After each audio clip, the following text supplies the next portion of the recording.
Virus भी हो सकता है सारे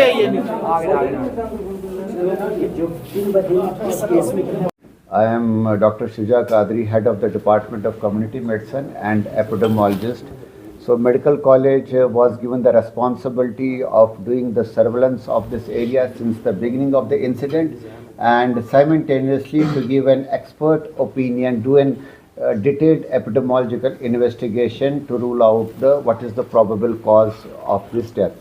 So once we started our investigations under our worthy principal, Professor Dr. A.S. Bhatia sir, we made a team of healthcare people where I was heading the team, and we went to the area. So जो हमारा जो epidemiological investigation होता है, there are different steps involved in the epidemiological investigation. तो हमने active surveillance किया, हमने passive surveillance किया, हमने क्लिनिकल फीचर्स देखे, जो केसेस थे जिनकी डेथ्स की, हमने वर्बल ऑटोप्सीज़ की, हमने फूड के पैरामीटर्स देखे, उनका वाटर देखा, उनका सैनिटेशन देखा, उनका हाइजीन देखा, उनके हाउसिंग कंडीशन देखी, उनकी एनवायरनमेंट देखी। और as of preliminary investigation as of now हम इस हमारी जो एपिडेमियोलॉजिकल फाइंडिंग है वो इस नतीजे पे पहुंची है, और जो हमारे पास रिपोर्ट्स अवेलेबल है, it is not a bacterial, it is not a viral, it is not a protozoal, it is not a zoonotic disease. Why I am saying this as an expert? Because the preliminary reports which are available with us from the premier institutes shows no virus, no bacteria, no protozoa, no zoonotic disease in the samples of the patients. So only left is that is toxin. Only one thing which is left after ruling out bacteria, viral, protozoa zoonotic disease, जो epidemiologist का focus जाता है वो toxin पे जाता है।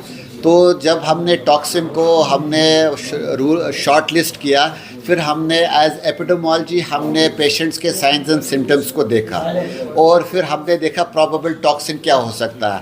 That means जो हमारी एपिडेमियोलॉजिकल फाइंडिंग है as the epidemiologist, the clinical features of the patients and the epidemiological study, it coincides with the availability of a toxin.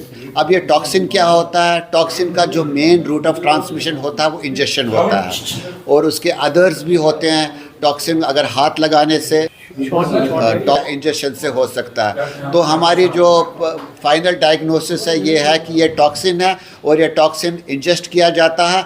अब it's a matter of debate whether it is accidental और it is deliberate, that the district administration is into it. Thank you. उसके बावजूद जिस तरह कल एक decision इंतजामिया की तरफ से लिया गया, पूरे इलाके को सील कर दिया गया, आपके पास लोगों को भेज दिया क्वारंटाइन करने के लिए, इससे दहशत फैल रही है। आप ये चीज़ साफ कर दें कि अगर कोई वायरस नहीं है तो फिर इस तरह के कदम क्यों उठाए जा रहे हैं?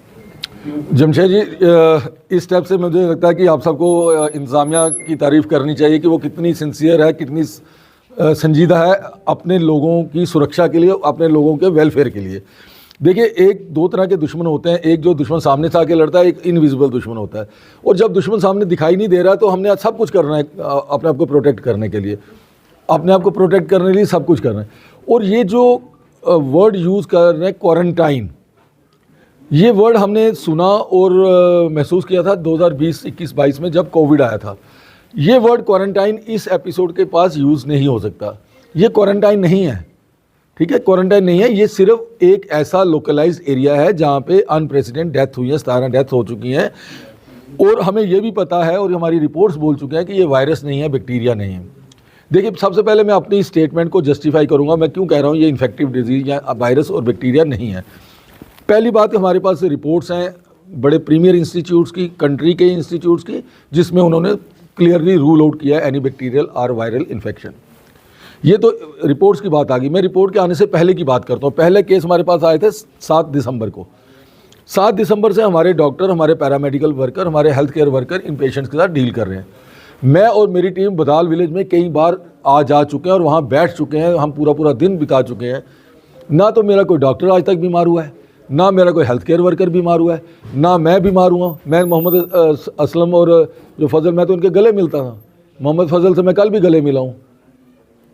तो अगर ये इतनी इन्फेक्शन होती तो डॉक्टर भाटिया को अभी तक कुछ ना कुछ हो गया होता, मेरे हेल्थ केयर वर्कर्स को हो गया होता, हमारी टीम को कुछ हो गया होता, हमारे सीएमओ की जो टीम बैठी हुई है उनको कुछ हो गया होता, हमारे एपिडेमियोलॉजिस्ट चाहते हैं इनकी टीम को कुछ हो गया था। और ये बीमारी अब तक वो बदाल से निकल के कंडी से निकल के पलमा से निकल के रजौरी से निकल सुंदरबन तक पहुंची होती है। अब 1.5 महीने की बात हो गई है। सो ये सारे circumstantial evidence plus added by the laboratory reports, हम we are sure that it is not an infective process. Second बात आती है कि ज़िला इंतज़ामिया ने क्यों इनको उठाया। देखिए, ज़िला इंतज़ामिया ने उठाया क्योंकि वो बड़ी संजीदा है अपने लोगों की सुरक्षा के लिए, उनकी देखभाल के लिए। अब ये क्वारंटाइन नहीं है, ये हम एक लोकलाइज्ड एरिया है जहाँ पे हमें लग रहा है कि कुछ खाने में, कुछ पीने में, कुछ ऐसी चीज़ है जिससे ये लोग बीमार हो रहे हैं। अब उन लोगों को उनके घरों से निकाल के एक सेफर प्लेस पे लाया जा रहा है। सेफर प्लेस में सबसे पहले हॉस्पिटल में लाया जा रहा है ताकि इनको अंडर ऑब्जर्वेशन रखा जा सके।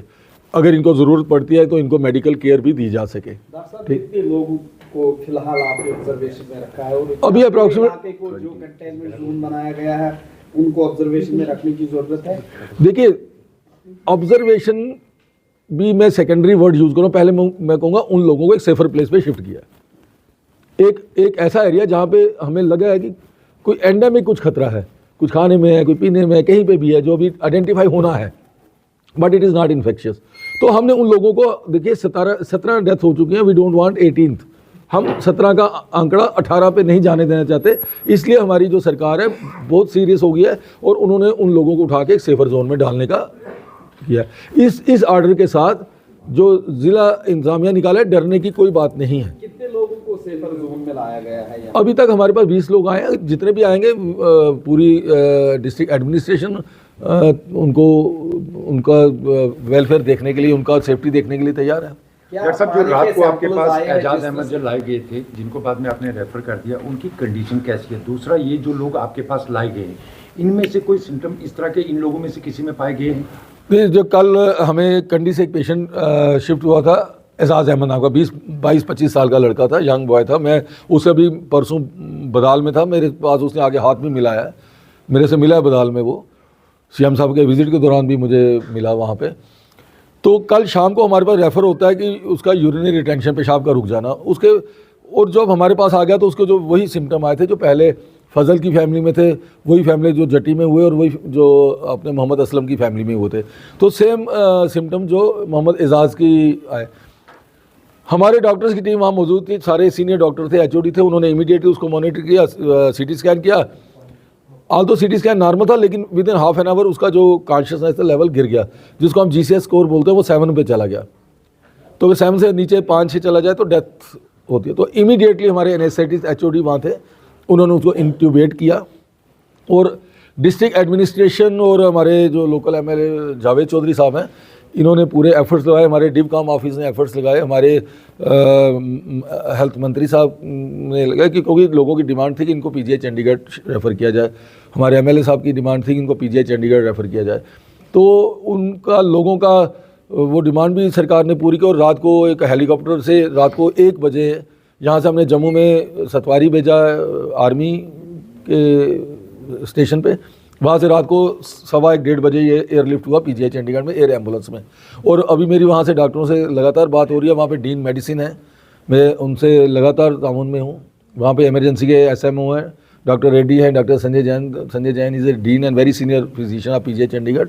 मैं अभी मेरी आधा घंटा पहले बात हुई है, तो मोहम्मद एजाज इज स्टेबल, उसके पैरामीटर स्टेबल हैं। एंड पानी या खाने की हम बात करेंगे, जिस तरह से इंतजामिया ने कहा कि जो वहाँ लोकल चश्मा है उसमें, जब हम दुश्मन की खोज कर रहे हैं तो हम हर तरह की कोशिश करते हैं कि हमारे लोगों को कोई नुकसान ना हो।